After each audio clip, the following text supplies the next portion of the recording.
সত্যিকারের অর্থে মানে এটা খুব নেগেটিভ হবে এই কথাটা। তোমার তো লাইফে আপস অ্যান্ড ডাউনস থাকবেই, এটা যেহেতু তুমি জানো।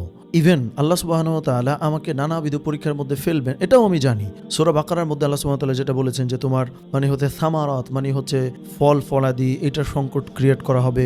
ফেয়ার মানে ভয়, এটা তৈরি করা হবে।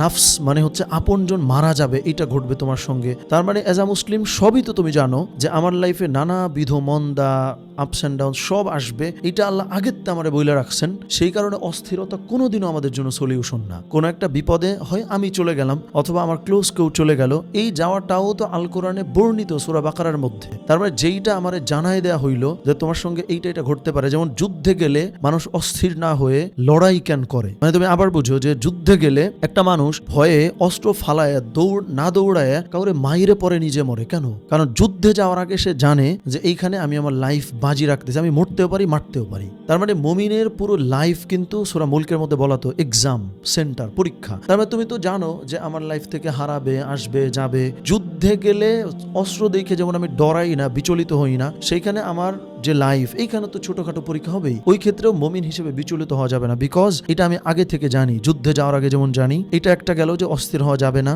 দ্বিতীয়ত প্রস্তুতি গ্রহণ করা লাগবে। তৃতীয়ত লাস্ট মোমেন্টে এসে ওই মেন্টালিটি অ্যাজ আ মুসলিম হওয়া যে আমি যতটুকু খেতাম কমায়ে আর একজনকে খাওয়াই। সো এইটাই। আর চূড়ান্ত যেটা তো শুরুতে বললাম, তোমার লস তো হবেই লাইফে, এটার জন্য অস্থির হওয়া যাবে না, বিকজ তুমি জানো আগে থেকেই।